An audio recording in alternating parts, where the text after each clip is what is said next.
In Delhi, Rahul Gandhi has been called anti-national, traitor and anti-national. ಯಾರು ಕರೀತಾರೆ ಅವರೇ aunty nationals.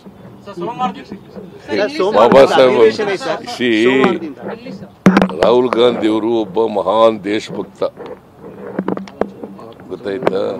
ದೇಶದಲ್ಲಿ ಎಲ್ಲರಿಗೂ ಸಮಾನ ಅವಕಾಶಗಳು ಸಿಕ್ಕಬೇಕು ಅಂತೇಳಿ ಹೋರಾಟ ಮಾಡ್ತಾ ಇರ್ತಕ್ಕಂಥ ವ್ಯಕ್ತಿ, ಸಂವಿಧಾನ ರಕ್ಷಣೆ ಆಗಬೇಕು ಅಂತೇಳಿ ಹೋರಾಟ ಮಾಡ್ತಾ ಇರ್ತಕ್ಕಂಥ ವ್ಯಕ್ತಿ, ಪ್ರಜಾಪ್ರಭುತ್ವ ರಕ್ಷಣೆ ಆಗಬೇಕು ಅಂತಕ್ಕಂಥ ವ್ಯಕ್ತಿ. ಅಂತ ವ್ಯಕ್ತಿಯನ್ನ ದೇಶದ್ರೋಹಿ ಅಂತ ಕರೆದ್ರೆ ಯಾರು ಕರೀತಾರೆ ಅವರೇ ದೇಶದ್ರೋಹಿ.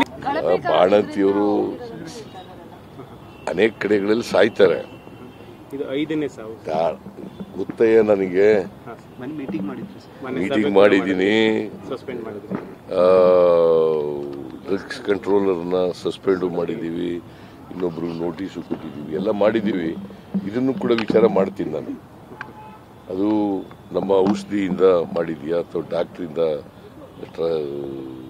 ಆಪರೇಷನ್ ಮಾಡೋದ್ರಿಂದ ಸತ್ತಿದ್ದಾರ, ಇನ್ಯಾವುದೇ ಕಾರಣದಿಂದ ಸತ್ತಿದ್ದಾರ ಅಂತ ನೋಡ್ತೀನಿ. ನಾನು ಇನ್ನೂ ನೋಡಿಲ್ಲ.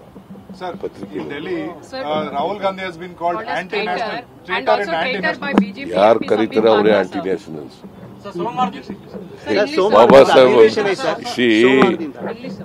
ರಾಹುಲ್ ಗಾಂಧಿ ಅವರು ಒಬ್ಬ ಮಹಾನ್ ದೇಶಭಕ್ತ, ಗೊತ್ತಾಯ್ತಾ. ದೇಶದಲ್ಲಿ ಎಲ್ಲರಿಗೂ ಸಮಾನ ಅವಕಾಶಗಳು ಸಿಕ್ಕಬೇಕು ಅಂತೇಳಿ ಹೋರಾಟ ಮಾಡ್ತಾ ಇರ್ತಕ್ಕಂಥ ವ್ಯಕ್ತಿ, ಸಂವಿಧಾನ ರಕ್ಷಣೆ ಆಗಬೇಕು ಅಂತೇಳಿ ಹೋರಾಟ ಮಾಡ್ತಾ ಇರ್ತಕ್ಕಂಥ ವ್ಯಕ್ತಿ, ಪ್ರಜಾಪ್ರಭುತ್ವ ರಕ್ಷಣೆ ಆಗಬೇಕು ಅಂತಕ್ಕಂಥ ವ್ಯಕ್ತಿ. ಅಂತ ವ್ಯಕ್ತಿಯನ್ನ ದೇಶದ್ರೋಹಿ ಅಂತ ಕರೆದ್ರೆ ಯಾರು ಕರೀತಾರೆ ಅವರೇ ದೇಶದ್ರೋಹಿ.